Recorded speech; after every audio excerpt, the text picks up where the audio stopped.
Bueno, arratsaldeon, ongi etorri berriro gure poetak maiatzaren oihartzunera. Eskerrik asko gure zuen arratsaldea gurekin konpartitzeagatik eta Balanekin egoteagatik. Bueno, buenas tardes y muchas gracias por estar aquí de nuevo en estos ecos de Poetas en Mayo. ¿Por qué ecos de Poetas en Mayo?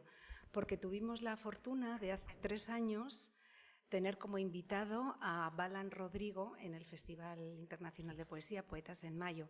Y esto es lo que ocurre con el festival, que se van creando lazos, se van creando redes de amistad poética y de unión con la ciudad, porque ya son muchos los poetas, las poetas que cuando después publican un libro, pues quieren siempre pasar por nuestra ciudad.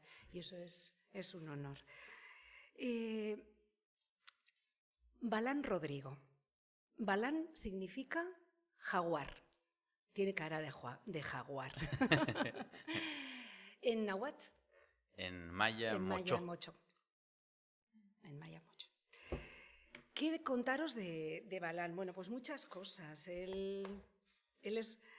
¿Seguimos con lo de tanatólogo o no? ¿Era También. tanatólogo también? Sí, porque era la primera vez que lo oía cuando viniste aquel año a Mayo.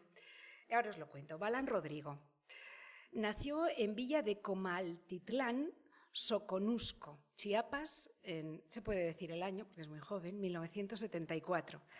Es exfutbolista, biólogo y diplomado en teología pastoral. Asimismo es tanatólogo, que para mí en aquel año era la primera vez que lo oía. Luego él nos lo contará porque va unido a otra actividad que mañana dará una conferencia y va unido, bueno, pues ya veis que tiene relación con la muerte, pero no precisamente con el libro que viene a presentar, es de forma más, es otra cosa, quiero que luego él nos lo cuente. Es autor de 25 libros de poesía. Los más recientes pues son tienes del 2012, 13, el 15, el 17 y el último, el anterior a este, fue Marabunta. Marabunta, sí. Él viene a presentarnos hoy el libro centroamericano de los muertos, que pertenece a una trilogía. Y el primer libro de esta trilogía es el que acaba de citar, que se llama Marabunta. Y bueno, tenemos una anécdota especial y es que el año pasado fui a Chiapas, estuve compartiendo con él y con Chari Gumeta unos días en el Festival de Chiapas y estando con él en la plaza de San Cristóbal, pues recibí una llamada telefónica y bueno, pues nosotros veíamos que estaba ahí enfrascado en la llamada y la llamada era porque le acababan de conceder un premio de poesía que era con el primero, el que acabamos de citar, que se llama Marabunta. El segundo libro es este que viene hoy a presentarnos, Libro Centroamericano de los Muertos, pues también es un libro premiado. Le acaban de dar el Premio Bellas Artes de Poesía Aguascalientes 2018. No son sus únicos 2 premios, tiene un montón de premios. Así que tenemos, bueno, no sé, él es un gran poeta, con premios o sin premios, no es necesario tener premios, pero sí que es cierto que los premios están dando visibilidad a su poesía, sobre todo a esta poesía de denuncia que es con la que viene hoy a Vitoria. ¿De qué nos habla el libro? Pues este libro Centroamericano de los Muertos, que lo tenéis en la entrada, así como algún otro libro que ha traído, que lo podéis adquirir ya el Momento Marketing por 10 euros si queréis y luego os lo puede firmar. Este libro habla del drama humano de los migrantes de Centroamérica. Ese viaje que en México se inicia en la frontera sur, en la frontera de Guatemala, un viaje hacia, se supone, la búsqueda de trabajo, de una vida mejor, de una libertad, a veces de reencuentros con la familia, pero que se convierte en un viaje hacia la muerte, en un viaje que secuestra las vidas, un viaje que viola. En definitiva, un viaje construido con paradas que son crímenes de lesa humanidad. Es una poesía que taladra. Vais a ver hoy, no es una poesía de quetzales, aunque aparezca el quetzal de las flores. No, es una poesía que denuncia la terrible realidad en la que está ahora, en este mismo momento, en México. Gracias, Balán, por tu compromiso con la poesía, porque yo soy partidaria de que el poeta sea reflejo de su momento actual, de su realidad social. Y es un compromiso, y además no es un compromiso fácil, porque Balán con este libro en concreto pues ha sido amenazado. Hay en alguna ciudad, ¿cuál es la que me has comentado antes? Tabasco. En Tabasco, que bueno, pues le invitaron a que se marchara cuanto antes porque no podían responder de su seguridad. Vamos, que le invitaron a marchar. Pero todo esto nos lo va a contar él. Yo prefiero, os cuento un poco de él, pero él es el mejor para contarnos todo. Y bueno, quiero recordar también a uno de nuestros poetas, a Gabriel Aresti, que en 1963 decía: esan endute hau poesia estela, baina nik esaten dut poesia mailu bat dela. Decía Aresti, dirán que esto no es poesía. Yo les diré que la poesía es un martillo. Y es lo que creo que vamos a recibir, no que vayamos a recibir un martillazo, pero sí creo que son palabras que tenemos que escuchar, una realidad que tenemos que saber. Y bueno, gracias, Balán, por traernos esta gran obra poética. Gracias, querida Elisa, y gracias a todos y a todas ustedes por su presencia en este mayo muy entrado en octubre. La idea precisamente de esta extensión de Poetas en Mayo es más bien una extensión de la amistad, una extensión de la fraternidad que pues Elisa, sin conocernos a quienes en aquel momento vinimos aquí a Vitoria y a traer un poquito de poesía, nos recibió con los brazos abiertos vía Juan Manuel Uría, un poeta de San Sebastián, hace 3 años. Luego, el año pasado, Elisa con su esposo y otros amigos, coincidimos en San Cristóbal de las Casas, en Chiapas, la parte centroamericana de México, que es donde radico con mi mujer y mis hijos, que ahora me acompañan. Y allá justo pudimos charlar y platicar, y le comentaba a Elisa mi interés en venir y traer algo de estos libros, algo de mi reciente poesía, pero justo no estaban publicados los libros, de hecho estaban todavía terminados de escribir, pero no publicados. Y entonces, por vía del knockout técnico, se puede decir así, que los premios permiten sobre todo la publicación y la difusión pública del trabajo del escritor, sobre todo porque estos libros hablan precisamente de es una poesía testimonial que habla de un problema muy grave en México en materia de derechos humanos y que deben considerarse crímenes de lesa humanidad contra los y las migrantes de Centroamérica. En los últimos 20 años han desaparecido 120,000 centroamericanos y centroamericanas, en un país en el que las cifras rondan entre los 300,000 y los 350,000 desaparecidos y muertos derivados de la guerra del gobierno contra el narcotráfico. Esas cifras pueden parecer pocas, pero eso sumaría casi 500,000 de personas en poco menos de 25 años desaparecidos, muertos, en un país que no tiene una guerra civil en apariencia, o que no está en guerra. La verdad es que México, el 70% del país, tiene ingobernabilidad y el narcotráfico es el que gobierna y los poderes derivados de este. De ahí que los centroamericanos y centroamericanas que intentan atravesar nuestro país y cruzar el río Suchiate, que divide Chiapas, que es la frontera, que es la provincia más al sur, con el río Norte, que es el Río Grande o Río Bravo, pasan todo tipo de situaciones terribles. Algunos consideran que la menor es la muerte en su intento por alcanzar esa frontera y llegar a Estados Unidos, pero antes de llegar y cumplir o intentar cumplir el sueño americano, viven la pesadilla mexicana, ¿no? El infierno mexicano. Y de eso tratan estos libros, particularmente este libro centroamericano de los muertos. Ahorita les voy a pasar algunas imágenes Y para situarlos, esto es precisamente el lugar en el que yo vivo. Está aquí, es San Cristóbal de las Casas, ya muy cerca con la frontera con Guatemala. Aquí está el río Suchiate.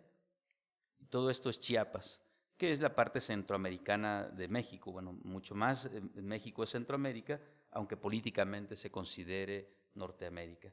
Pues aquí es donde comienza precisamente el recorrido del tren La Bestia en su paso hacia Estados Unidos. Villa de Comaltitlán se llama mi pueblo. Esta es la zona en la que está mi pueblo y por aquí pasa el tren. ¿Y por qué hablar de poesía? ¿Por qué escribí esta poesía testimonial? Porque de niño, este es mi pueblo, para que veas el trópico, allá hace como 46 grados de calor, ahorita mismo habrá como 40 grados de temperatura, está entre 4 y 8 metros sobre el nivel del mar, casi el mar lo tenemos ahí a 4 kilómetros, y esta es la casa en la que yo crecí en la infancia. Frente a esta casa, sencilla, y en esa casa vivieron más de 300 centroamericanos y centroamericanas a las cuales apoyamos, ayudamos, mis padres principalmente. Mi papá vendía en la calle, era un vendedor de la calle, vendía todo tipo de cosas en la calle, y mi mamá es costurera aún. Y entonces ellos recibieron en nuestra casa a todos estos muchachos, muchachas, jóvenes, gente mayor, niños, niñas, y los apoyamos durante mucho tiempo. Aquí estoy. Y lo pueden ver quienes luego tengan el libro. Este soy yo de niño, tengo la edad de mi hija que está ahí ahora, Yari, y estos son mis hermanos pequeños. Este es mi padre, que para mí es un gran héroe porque apoyó a muchos de estos muchachos. De ellos dos no recuerdo los nombres, pero aquí está Carlos, este es Orlando, Nicolás, de él tampoco recordamos el nombre, pero mis hermanos dicen que creo se llamaba Alonso. Pero algunos llegaron a estar en una ocasión hasta 15 centroamericanos viviendo en nuestra casa y compartiendo las tortillas, los frijoles, el café, mientras se recuperaban de su paso. Estamos hablando de 1986, 87, iban huyendo de la guerra de El Salvador, de las guerras de Guatemala, de los conflictos de Honduras, Nicaragua, y entonces el tren se llamaba tren y todavía no le llamaban La Bestia. A 10 metros, casi 20 metros de esta casa, frente a la casa pasaban los raíles, como dicen acá, las vías del tren y las góndolas donde estos muchachos se colgaban. No eran trenes de pasajeros, vale decir que no son trenes de pasajeros, son trenes de carga en los que ellos viajan. Ahí están las vías del tren, estas imágenes son del 2011, mi casa estaba muy cerca de aquí, donde están estas matas de plátano, ahí enfrente. Y este es el puente que pasa sobre el río Chalaca. Y estas son las rutas precisamente del infierno que pasan los centroamericanos. Aquí está Guatemala, esto es Chiapas, mi pueblo está situado aquí, y los muchachos subían al tren y siguen subiendo, miles de ellos, para poder alcanzar Estados Unidos en un viaje de entre 4,000 y 3,500 kilómetros. Subidos, viajan caminando, en partes en los trenes de carga, como pueden. Y entonces vienen de estos países, principalmente de Nicaragua, Guatemala, El Salvador, Honduras. Ahora hay una crisis terrible en Nicaragua y en Honduras también. Y aquí están, estos son los trenes en los que se suben, son como les digo de carga, y van por cientos, subidos ahí como pueden. Obviamente no todos y muy pocos llegan. Son detenidos cada año solamente en Chiapas 500,000 de centroamericanos y centroamericanas, y los que llegan a pasar, que son 2 terceras partes más, esto es la tercera parte de los que pasa ahí, le ocurre de todo durante el camino. Y aquí está una de las rutas, la más larga, la principal, que llega hasta Tijuana y también a Nogales para cruzar hacia Arizona, o aquí para cruzar hacia California, y esto es a Reynosa. Y es estas rutas son de las más peligrosas y las más brutales que pueda haber para los centroamericanos y centroamericanas. Le decía hace rato, por hablar de una cifra de esta ignominia, el 80% de todas las mujeres, que eso incluye a las niñas, son violadas en el camino. Entonces, solamente para que se den cuenta del infierno por el que pasa. Y otro dato que me gustaría que contaras también, relacionado con las mujeres, ellas son conscientes de antes del viaje ellas que saben eso va a ocurrir. que eso les va a pasar, y a pesar de eso había que entender entonces no solamente cómo se arriesgan para cruzar México, sino el hecho de que cómo es la situación en sus lugares de origen, por qué migran, por violencia de pandillas en Honduras, Guatemala, El Salvador, de Nicaragua, por lo que está sucediendo con el gobierno de Ortega, y por la miseria, enorme miseria y pobreza extrema en la que viven y la violencia generalizada, para que se animen a pasar a México, donde también la situación es grave, es porque no tienen alternativa y buscan llegar a Estados Unidos. Pero en lo que les voy explicando esto, voy a ir leyendo algunos poemas de este libro centroamericano de los muertos, y lo que intenté hacer precisamente con el libro, regreso aquí, es unir el río Suchiate, que divide Guatemala con México, y el río que divide, una parte que divide precisamente Estados Unidos y México, unir con un río de aquellos que han muerto en este camino, con sus historias, darle voz a las personas, a las y los migrantes que murieron sin voz. Es decir, aquellos que se quedaron en el camino y aquellos migrantes que también nos dejaron sus historias cuando yo era niño, hablar de ellos, para hablar en términos ya de lo humano, pero también dar un testimonio de estos hechos.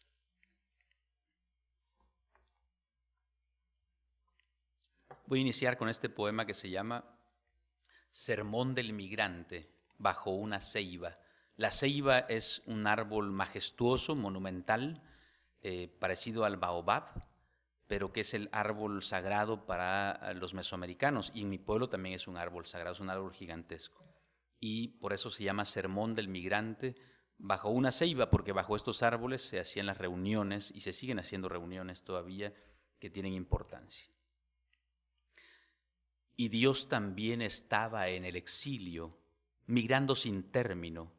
Viajaba montado en la bestia y no había sufrido crucifixión, sino mutilación de piernas, brazos. Mudo y cenizo todo él mientras caía en cruz desde lo alto de los cielos, arrojado por los malandros desde las negras nubes del tren, desde góndolas y vagones laberínticos, sin fin. Y vi claro cómo sus costillas eran atravesadas por la lanza circular de los coyotes, por la culata de los policías, por la bayoneta de los militares, por la lengua en extorsión de los narcos, y era su sufrimiento tan grande como el de todos los migrantes juntos, es decir, el dolor de cualquiera. Antes, mientras estaba él en Centroamérica, esa pequeña Belén hundida en la esquina rota del mundo, nos decía en su sermón del domingo, mientras bautizaba a los desterrados, a los expatriados, a los sin tierra, a los pobres, en las aguas del agonizante río Lempa. El que quiera seguirme a Estados Unidos, que deje a su familia y abandone las maras, la miseria, la violencia, el hambre, que olvide a los infames caciques y oligarcas de Centroamérica, y sígame. Y aún mientras caía, antes aún de las mutilaciones, antes de que lo llevaran al forense hecho pedazos para ser enterrado en una fosa común, como a cualquier otro centroamericano, como a los cientos de migrantes que cada año mueren asesinados en México, mientras caía con los brazos y las piernas en forma de cruz, antes de llegar al suelo, a las vías, antes de cortar su carne las cuadrigas de acero y los caballos de óxido de la bestia, antes de que su bendita sangre tiñera las varias coronas de espinas que ruedan sobre los rieles clavados con huesos a la espalda del imperio mexica, el Señor recordó en visiones a su discípulo Francisco Morazán y le dio un beso en la mejilla y tomó un puñado de tierra centroamericana y ungió con ella su corazón y su lengua. Y recordó que Morazán le preguntó una vez, mientras yacían bajo la sombra de una ceiba, aquella en la que había hecho el milagro de multiplicar el aguardiente y las tortillas: Maestro, ¿qué debemos hacer si nos detienen y nos deportan? A lo que él respondió: deben migrar 70 veces 7, y si ellos les piden los dólares y los vuelven a deportar, denles todo, la capa, la mochila, la botella de agua, los zapatos, y sacudan el polvo de sus pies y vuelvan a migrar nuevamente de Centroamérica y de México sin voltear a ver más nunca atrás. Ese es el sermón del migrante bajo una ceiba. E ilustra precisamente, es el poema de entrada de lo que sufren estas personas que todos los días en este mismo momento están migrando. Y hace rato charlando sobre esta situación es la que vemos en otras latitudes de nuestro planeta, con personas que migran desde lugares con violencia causada por razones políticas, razones de guerra civil, desastres naturales, económicas, etc. Y no solo eso, sino migran también una buena cantidad de niños y niñas. Una de esas historias precisamente que a mí me conmovió y por la que decidí escribir varios de estos poemas es para hablar de estos centroamericanos y centroamericanas que murieron y fueron enterrados en una fosa común. En el libro van a encontrar en el libro Centroamericanos los Muertos que esos centroamericanos o centroamericanas corresponden a una coordenada geográfica, que es efectivamente el lugar donde encontraron el cuerpo, los restos o parte de los restos de un centroamericano o una centroamericana que falleció en su camino hacia Estados Unidos. Y una de esas historias es la de un niño que muere y además llevaba puesta la camisa de la selección de El Salvador, de la selección de fútbol, con el número 11, que además esa camiseta la vistió el Mágico González, un futbolista muy conocido que jugó aquí en el Cádiz en el momento quizá de mayor esplendor de ese equipo de fútbol. Y leo este poema. Tonalá, Chiapas. Tengo 11 años, ahora y para siempre. Nací en el barrio Fendesal de Soyapango, cerca de San Salvador, pero a mí nadie nunca me salvó. Mi padre fue asesinado por pandilleros de la Mara Salvatrucha. Le quitaron una soda y una cora. No tenía más. Ganaba $3 al día en el vertedero. Yo le ayudaba jalando el carro y a veces encontrábamos comida en las bolsas de desechos que llegaban de Metrocentro y regresábamos contentos a la casa. Huí de Soyapango con Pablo, de 15 años, mi amigo de la calle. Quería ser futbolista como yo y jugar en la selecta. Iríamos a la MLS a probar suerte, por eso intentamos llegar a Estados Unidos, donde hay más dólares que pandillas. En un local de tortas mexicanas, en Coatepeque, Guatemala, miré en la tele un bárbaro documental sobre el Mágico González. Jugando para el mejor Cádiz de la historia, le metió 2 goles al Barcelona el año en que nació mi padre, 1984.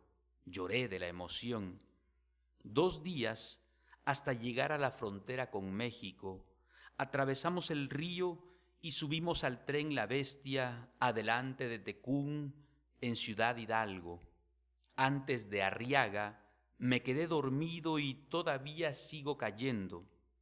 Llevaré para siempre, como el Mágico, un 11 tatuado en la espalda, quizá por el número de bolsas en que guardaron todo partido mi cuerpo, tal vez porque traía puesta la camisa de la selecta con la misma cifra, o porque la muerte lleva el 11 infinito de las vías del tren grabado en el vientre. Antes de caer, Pablo me contó este sueño. Veía yo a Roque Dalton levantarse de entre los vivos y venir al mundo de los muertos. A su diestra el Mágico González driblaba a la muerte, le hacía la culebrita macheteada, pateando cabezas decapitadas de pandilleros cuscatlecos, haciéndole tremendo caño entre las piernas. El estadio Flor Blanca estaba lleno, había un velorio inmenso donde la muchedumbre velaba a todos los migrantes muertos. Sé que Dios juega fútbol allá en el cielo, pero aún no quiero estar en su equipo. Me quedaré esperando en la banca hasta que me llamen sonriendo mi amigo Pablo y el mágico González para jugar con ellos.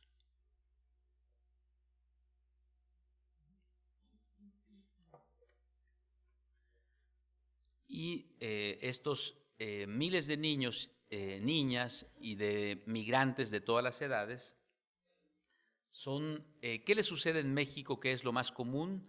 No solo su muerte no es gratuita, es generalmente como esta muerte accidental de un niño, son secuestrados. La gran parte de ellos, el secuestro, los narcotraficantes también es parte de su negocio. Y entonces la trata de personas y la venta, ya sea para que lleguen a Estados Unidos, son secuestrados, y aquellos que tienen familia de Estados Unidos son obligados, son extorsionados para que su familia envíe rescates por ellos a México, si es que los logran rescatar, y además no garantiza en absolutamente ningún caso que realmente los liberen. Y a veces los tienen durante meses, o hay quienes han estado más de un año secuestrados y pidiéndole dinero a sus familiares de Estados Unidos, que viven en Estados Unidos. Y lo otro es la explotación sexual de mujeres y de niños, o bien para ciertos tipos de esclavitud laboral. Eso es lo que sucede con buena parte de los migrantes que son secuestrados en México. Y son miles además. Y en un país donde además la población vive con una inseguridad tan alta, los migrantes para el gobierno de México, que debería hacerse cargo, en realidad no le interesan gran cosa. Y aquí está la incidencia de los lugares más peligrosos, que pueden ver que es buena parte de todo el país de México, donde está la ruta de secuestro y de mayor peligro para los y las migrantes.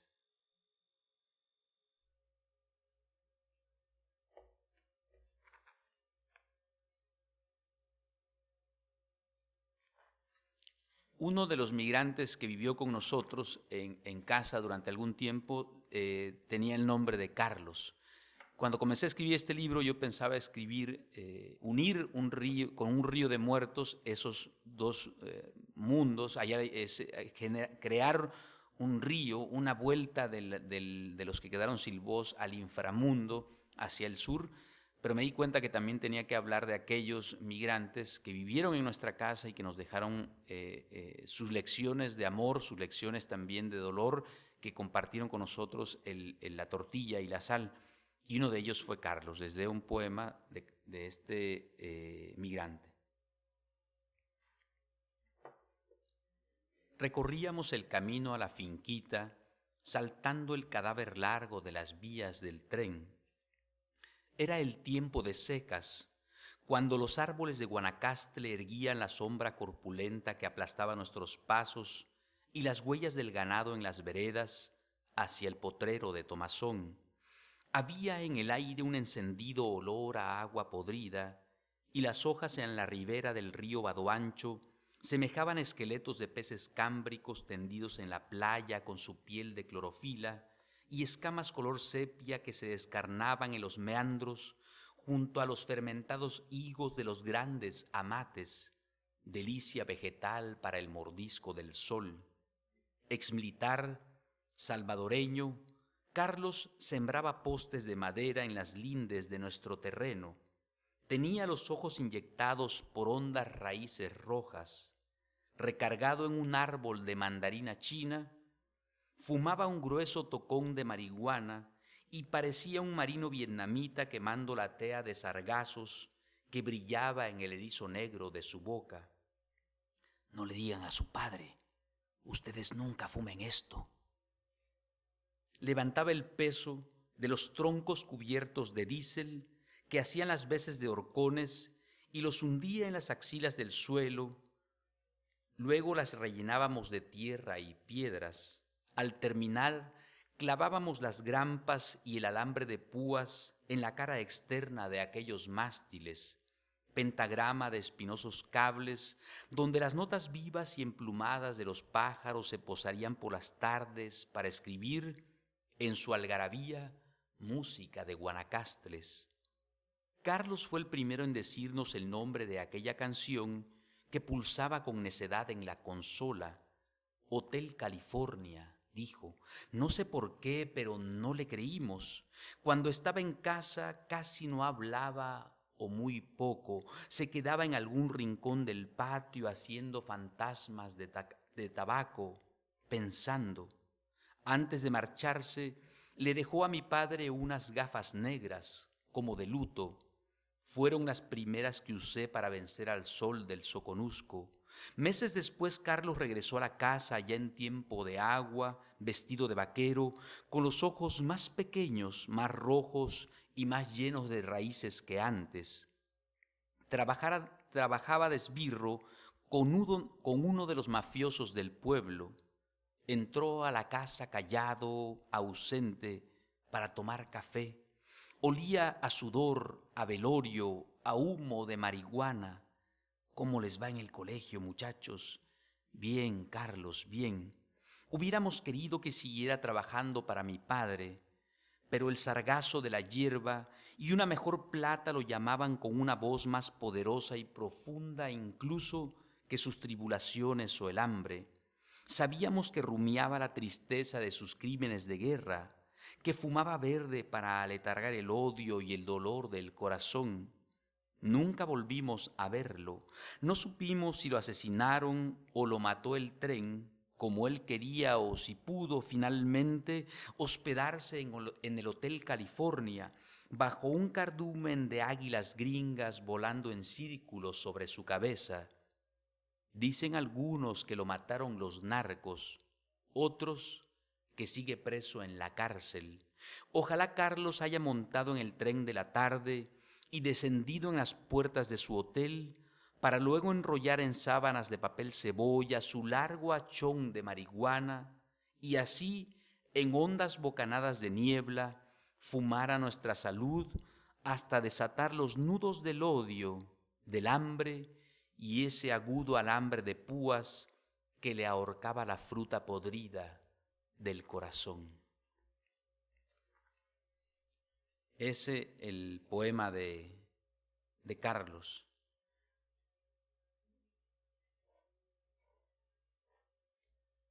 Entre estos migrantes que cruzan a diario el río, la idea precisamente es a estos que murieron, a estas migrantes que murieron sin voz, darles la oportunidad de algún modo de regresar. El libro está estructurado por países. Inicia con Guatemala, luego continúa con El Salvador, luego Honduras, con Nicaragua y termina finalmente en México. Es decir, es el regreso, por eso se llama también Libro Centroamericano de los Muertos. Dicen, bueno, que no hay que explicar los poemas. Claro que sí, sí se puede, y los libros, y por qué, y el sentido que tiene escribirlos. La idea es dar esa oportunidad de que vuelvan de nuevo, y la idea, la creencia mesoamericana es el regreso al inframundo, el regreso al lugar del que parten las almas. Es decir, estas almas, estos migrantes, que en principio iban hacia el norte, darles de algún modo la oportunidad de que vuelvan, que regresen hacia el sur profundo, a su casa. Y precisamente Nicaragua es este país del que salen también muchos migrantes, que ahora está en una situación muy complicada. ¿Y por qué hablar de esta poesía? ¿Por qué escribir sobre este éxodo? Porque pasan los y las migrantes, porque hay muchas madres, muchos padres, hijos, hermanos, hermanas, abuelos, abuelas, buscando a sus familiares desaparecidos. Estuve hace poco en Guatemala y uno de los mayores gustos, los premios son muy relativos, pero si algún premio uno puede tener es el hecho de que en un pliego, en un documento, que los migrantes, que los familiares, la Asociación de Familiares de Migrantes Desaparecidos de Guatemala, incluyeron algunos versos de este libro en su documento dirigido tanto al gobierno de Guatemala como al de México para intentar que aceleren y dediquen al menos un poco de su tiempo y de sus esfuerzos a hallar y a facilitarles encontrar a sus familiares desaparecidos. Pero además tuvieron, ¿no?, la decencia, la humanidad de pedirme permiso, como si no lo tuvieran, yo les dije, bueno, están en toda libertad de incluir algunos versos en ese documento exigiéndole al gobierno, principalmente de México, que haga algo por hallar a sus familiares. Entonces está la caravana de madres migrantes que en estos días va a partir otra vez desde Chiapas y va casi hasta la frontera con Estados Unidos y va por los pueblos buscando a sus familiares. Han logrado encontrar a uno que otro de estos migrantes. Y uno de esos que no llegó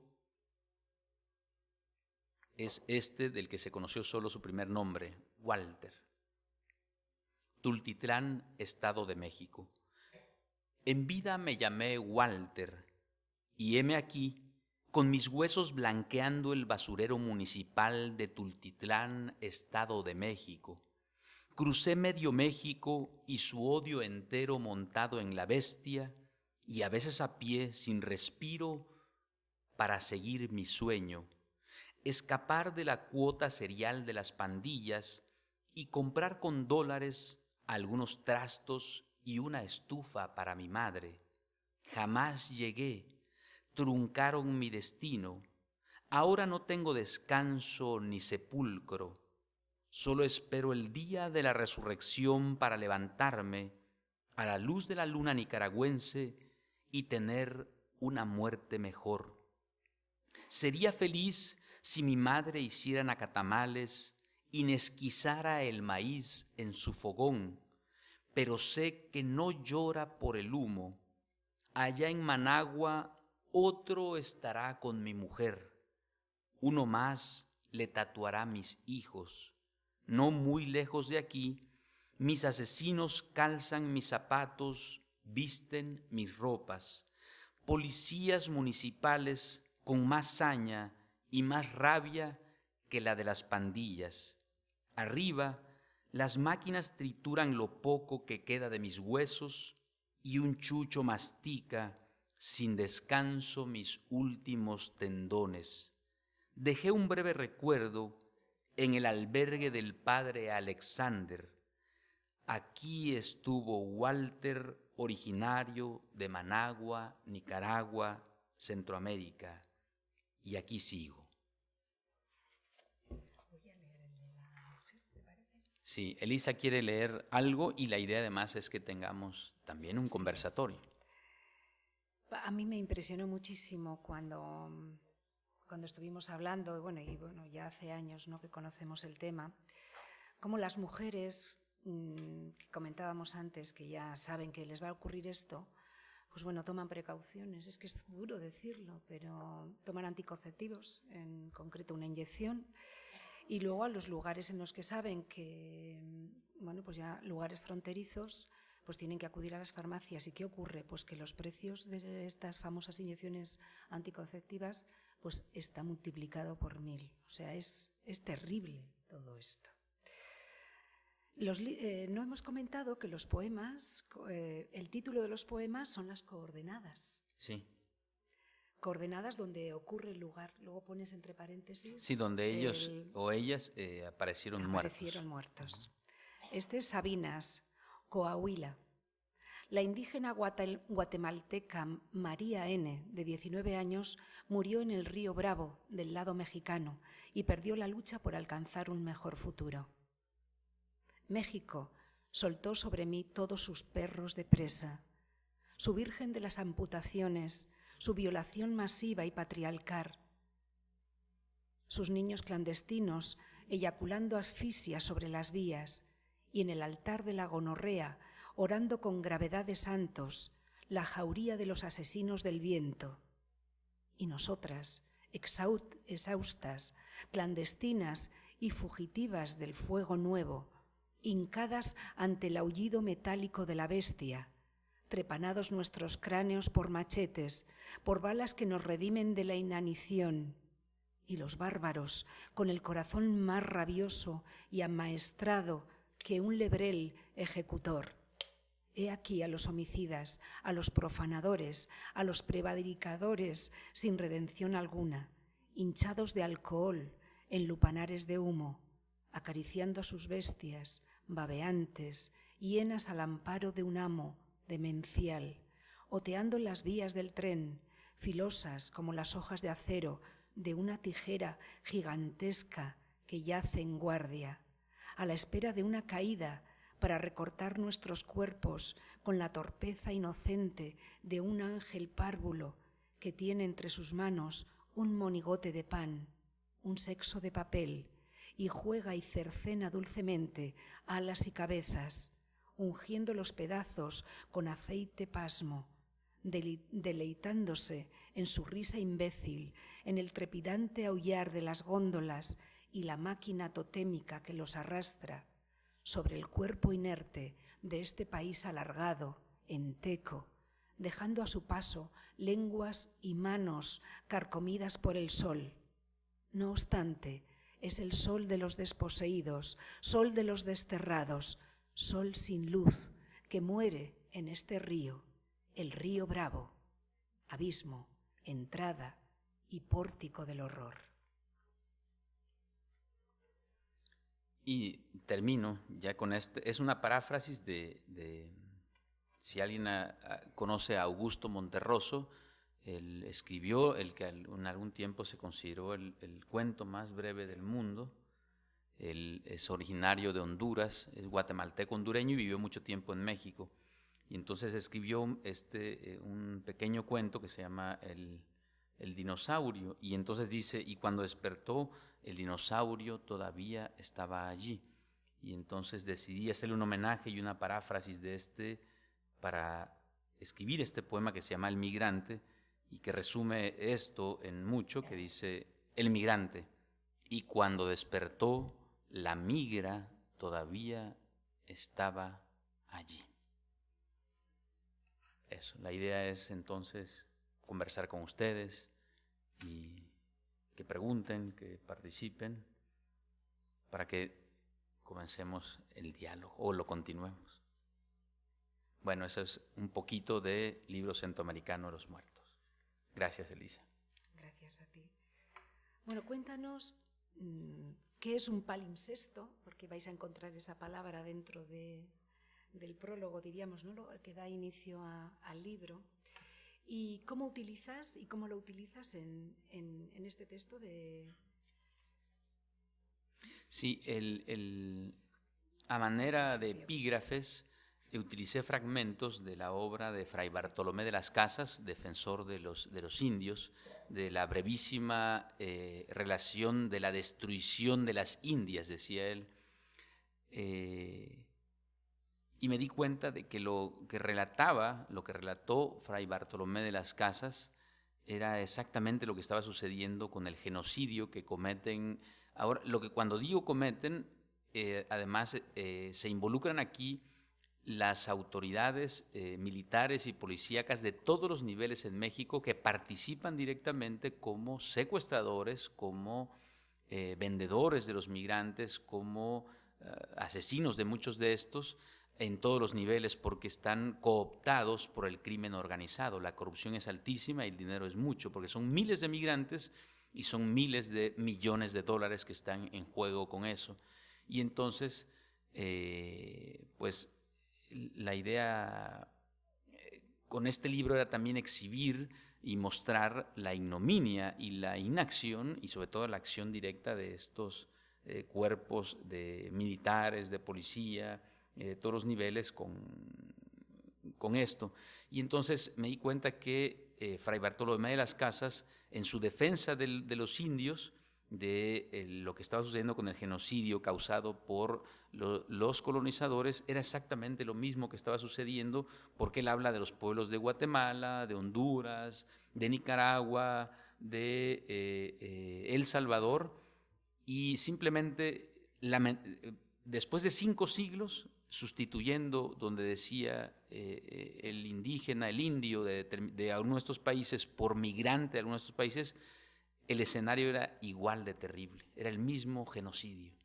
Y entonces tomé como epígrafe esta obra extraordinaria para ponerla en sintonía, porque el lugar en el que escribí el libro es San Cristóbal de las Casas, que tiene el epíteto, el nombre, por Fray Bartolomé de las Casas. Entonces dije, no es posible que después de 5 siglos estemos en las mismas. Y había que entonces reactualizar de alguna manera esta brevísima relación, que en realidad ni la de Fray Bartolomé es brevísima y este genocidio tampoco es brevísimo, muy por el contrario. Entonces, por eso utilizar esto también para darle no solo el carácter literario, sino ese sentido y hacernos esa pregunta, después de tanto tiempo, al menos en estos pueblos, ¿qué es lo que ha sucedido? Es decir, hemos ido hacia atrás en materia de derechos humanos. Bueno, queríamos abriros un tiempo para vuestras preguntas.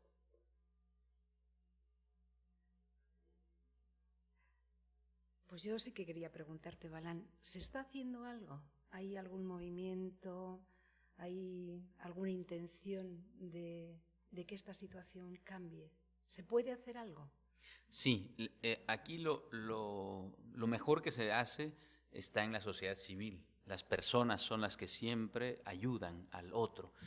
Hay, por ejemplo, un grupo de mujeres llamada Las Patronas, que está en un lugar que se llama La Patrona Veracruz, que desde hace casi 20 años ayudan a los y las migrantes, preparan cientos de kilos de comida todos los días para regalárselos, pero son personas comunes y que están en la misma pobreza que los migrantes, y son heroínas, en realidad han sido nominadas a distintos premios por su defensa de los migrantes, porque quiero decirles que las leyes en México, si uno ayuda a un migrante y hay un policía, un agente de inmigración, un militar que lo vea a uno ayudándolo, dándole agua, eso lo pueden ellos criminalizar al que ayuda. Es decir, está criminalizada la ayuda a los migrantes. Eso es algo grave. Entonces uno no puede ayudarlos porque puede ser considerado un traficante, mientras que las autoridades sí trabajan para los traficantes. La idea es evitar que llegue esa ayuda para dejarlos solos a los y las migrantes. Eso es algo terrible. Pero obviamente la población no hace caso de eso porque las leyes tanto no funcionan para uno y por otro lado, y hay muchos grupos de ayuda. Pertenezco a un colectivo que se llama Artistas contra la Discriminación y que incluye un movimiento, una combinación de 50 artistas plásticos, 50 escritores, y que hemos aportado versos, relatos y demás para que artistas plásticos creen una obra, y se ha hecho, en lugar de esta bestia de la ignominia, este tren terrible, un tren de arte que va migrando también de sur a norte y ha cruzado incluso Estados Unidos exigiendo por los derechos, porque muchos de estos políticas migratorias son ahora Donald Trump, este infame presidente de Estados Unidos. Una de las condiciones para firmar el Tratado de Libre Comercio entre Canadá y México es precisamente obligar a México a ser su perro de cacería, su perro migratorio, para que detenga y lo obliga. Es decir, sí te firmo el tratado con algunas ventajas en aranceles, siempre y cuando detengas a los migrantes en tu territorio. Y eso obliga a México en esta necesidad. Entonces, por eso es que llevamos esta bestia con cientos de cuadros de arte plástico y con petición y exigencia también del respeto a los derechos humanos de los y las migrantes hacia Estados Unidos. Por aquí tengo una. Esto es en Berkeley, en California, en la universidad, se fue para allá también, estuvo en Estados Unidos. Y este es uno de los cuadros que se hizo, que simboliza parvadas de aves, y se utilizan unos versos. Aquí están los versos de este libro, precisamente el libro Centroamericanos Muertos, y esta es la obra plástica y tiene la forma precisamente de una góndola, de un vagón, y en el montaje además, en un museo, que es un museo gigante, ustedes pueden escuchar el poema, ver el cuadro, y está pues plagado de cuadros de distintos artistas que obsequian ellos sus cuadros, obsequiamos nuestro trabajo, y lo que se reúne es para ayuda de los y las migrantes. Y algo también de lo que estoy yo muy contento es que les voy a pasar este video. En Guatemala me pidieron permiso tanto para incluir algunos versos de mi obra en este documento que les decía, porque he estado trabajando en casas del migrante, en albergues, llevando ahí mi poesía, y los migrantes, para mi sorpresa, pues han estado contentos con este libro, y me han pedido incluso que donde dice Carlos diga Juan o diga Marcos, que diga su nombre. Me dicen, ¿por qué no le pone mi nombre? Esa historia a mí me pasó o le ha pasado a mi familiar. Pero también en Guatemala, donde hay una buena cantidad de desaparecidos, en los últimos años he colaborado con el Festival Internacional de Poesía de Quetzaltenango, y debido a la inseguridad también que es grave en Guatemala, me han pedido que mis versos o mi trabajo o mi testimonio sirva para poder utilizarlo. Por ejemplo, en este caso, en el que se conmemora el Día Internacional de la Desaparición Forzada, y en Guatemala, con la guerra civil, 45,000 personas desaparecieron. Y entonces, tanto para migrantes que han desaparecido posterior a este conflicto armado, como para los desaparecidos niños y niñas también, me han pedido testimonio, fragmentos de mi obra. ¿Por qué no lo hacen las personas que vienen en Guatemala? Porque corren peligro sus vidas por el gobierno también tan represor como el de México o peor. Entonces,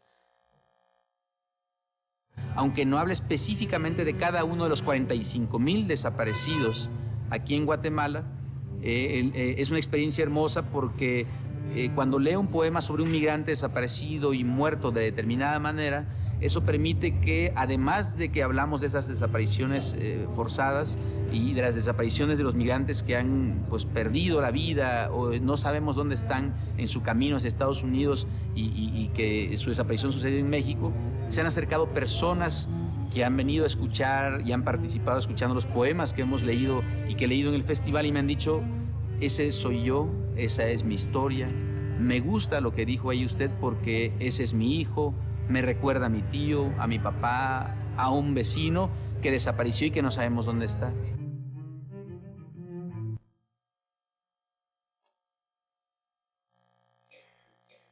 Bueno, y esa es la labor que ahora le platicaba a Elisa. Estuve en la Casa del Migrante en México, en Saltillo, con el padre Pantoja, que él fue el que presentó mi libro, que es un hombre que le ha exigido al gobierno de México que trabaje a favor de los derechos de los y las migrantes, y él mismo ha sido objeto no solo de amenazas, sino que hace unos años, precisamente en ese albergue al que fui, tendrá unas semanas apenas que estuve ahí, 20 migrantes leyeron este libro. Y entonces me recibieron, estuve muy contento, me cantaron una canción, me abrazaron, eso permite esta comunicación con las personas. Y él platicaba precisamente un testimonio que sale en los medios y demás, que uno de estos migrantes cooptado por el crimen organizado, y él también bajo amenaza de su familia, que estaba amenazas de secuestro, de muerte, abre el albergue donde estaban mujeres, niños, hombres migrantes.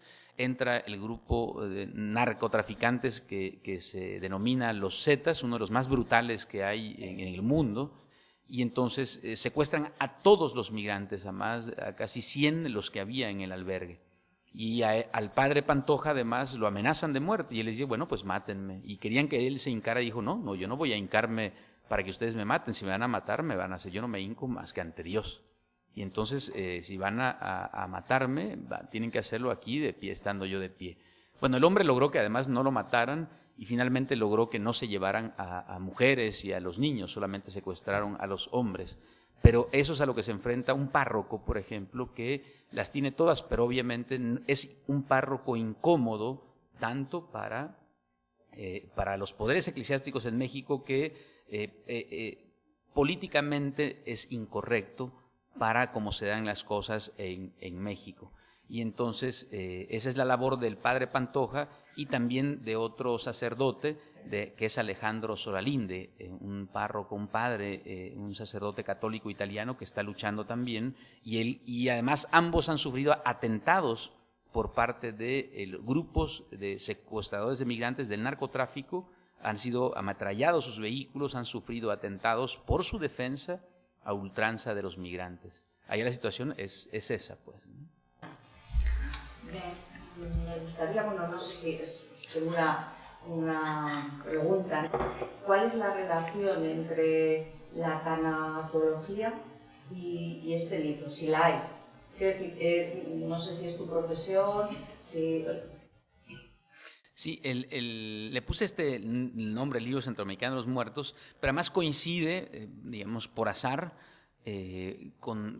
pero también tiene que ver, no directamente, porque lo que hago yo de literatura es distinto de lo que hago, y más que tanatólogo, yo formé consejeros tanatológicos y tanatólogos durante mucho tiempo. Me especialicé en dilemas bioéticos y dilemas bioéticos religiosos. Entonces, estas cátedras que yo impartí, al menos en México, que era las religiones y la muerte y dilemas bioéticos, pero también se relaciona obviamente con estas visiones sobre la muerte, porque me dicen, bueno, ¿por qué escribir? Alguien me decía hace poco, ¿por qué escribe usted estos poemas tan tristes, tan dolorosos, si pudiendo escribir cosas felices o demás? Porque está la realidad que hay que reflejarla en el arte. Pero hay algo importante, y bueno, de eso me gustaría hablar mañana en la reunión a la que me han invitado en la charla. Compartir el dolor, el peso del dolor también ayuda. Se nos ha olvidado que el dolor se comparte, y eso ayuda a que colectivamente podemos cargarlo. De algún modo, en esta visión, por ejemplo, desde el cristianismo, en ese Vía Crucis, si somos varios los que vamos cargando el dolor, el peso de esa cruz, es menos. Cuando es uno dejado solo en ese individualismo al que somete este mundo, es muy diferente. Y es decir, este libro está hecho pensando en términos colectivos. Y ahí quizá hay este punto de unión. Y para eso sirve precisamente también compartir, contar. La idea es cantar y contar también el dolor. Y no nos extraña, bueno, casi todas las canciones que escuchamos son de dolor, no son las de alegría, ¿no? O sea, se alegra uno un poco, pero aquellas canciones incluso populares, las que nos gustan, son las que hablan de desamor, no de amor, ¿no? Bueno, y aprovechando la pregunta, mañana, que ha comentado él, mañana la asociación Vivir con Voz Propia pues ha invitado a Balan, está aquí Pachi, a las 7 es... A las 7:30. 7:30. 7:30, y os digo el espacio, en el Paseo de la Zumaquera 35, es donde se va a celebrar la conferencia, bueno, el encuentro de mañana, y el título es Muerte en México, tradición, cultura y dilemas éticos. Así que si estáis interesados o interesadas precisamente con la pregunta que has hecho tú, pues bueno, pues mañana tenéis ocasión de seguir hablando de este tema, bueno, de este tema no, de otros temas, de la ética, ¿no?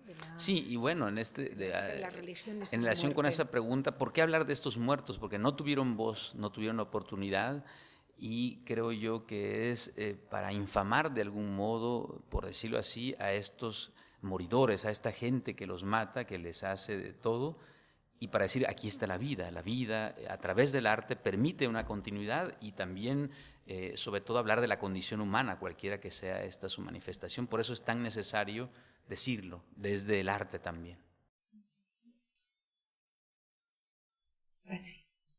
Sí, yo agradecerte y mostrarme gratitud por tu generosidad de poner voz, porque poner voz a tanto silencio, la verdad es que me muero. No, bueno, es por las experiencias que tuve, y en algún momento les platico qué motivó también continuar y escribir este libro. Mi padre me dijo en algún momento, 3 meses antes de que él falleciera, yo no sabía, ni él sabía que iba a fallecer, que estaba enfermo. Me dijo, mira hijo, hay unos poemas, he leído tus libros y no entiendo gran cosa, no entendía nada. ¿No? Mi otra poesía, tengo libros que son muy neologistas, quizá por llamarlos así, experimentales con el lenguaje, herméticos, por no decir otra cosa. Y para mi padre, que era un hombre que vendía en la calle, con estudios apenas básicos de escolares, me dijo, algunas cosas las entiendo, pero dice, hay unos poemas que yo leí tus libros porque estoy buscando unos poemas en los que hablas de cuando vamos a la frontera, porque él además pasábamos Guatemala, mientras que muchos o muchas van hacia Estados Unidos. Para nosotros la frontera con Guatemala es natural, entonces el quetzal vale más que el peso mexicano como moneda, y entonces conviene vender en Guatemala, y entonces allá sufre uno lo que sufren los centroamericanos de este lado, porque se invierten las posiciones en situación xenófoba. Y entonces me dice, hay unos poemas en los que hablas de cuando allá nos pasamos a Guatemala, lo de las pandillas, los mareros que nos quisieron asaltar. Dice, ¿dónde están esos poemas? Donde hablas de los migrantes, porque a esos poemas les entendí. Entonces para mí fue como un golpe al ego, a esa obra. Dije, bueno, tengo que continuar esta obra. Que le dije, yo están inéditos, papá, no he publicado esos poemas, los leí en un lugar al que mi padre y mi madre acudieron, algunos de estos poemas, para compartirlos con ellos. Dije, bueno, estoy haciendo esto, donde aparecen incluso ustedes como mi familia.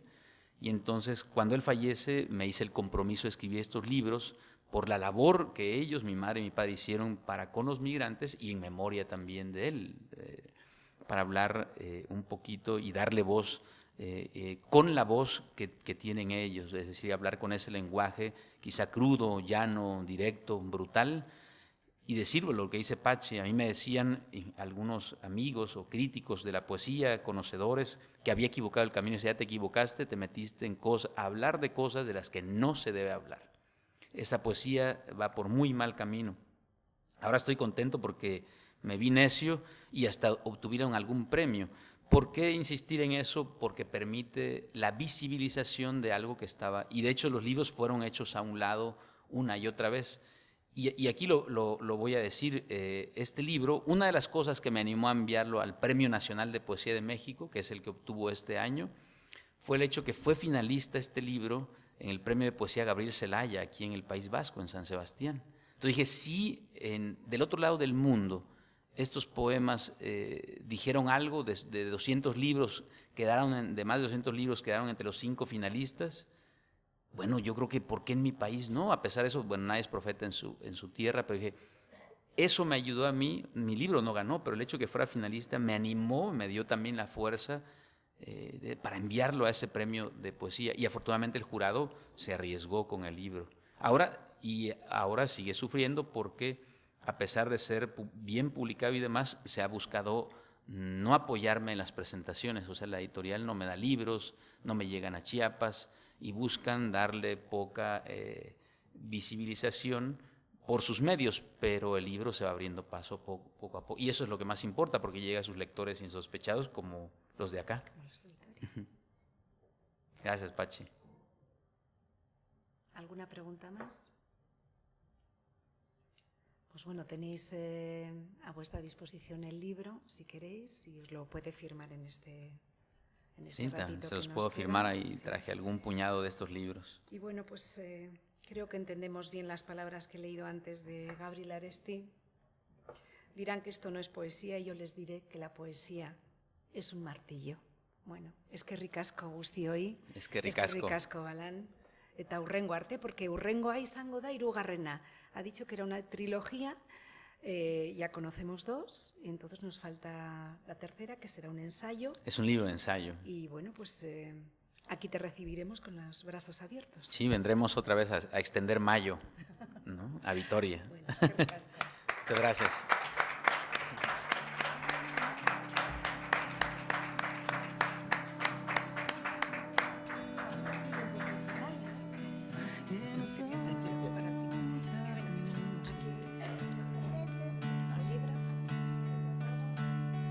Kim seen of it.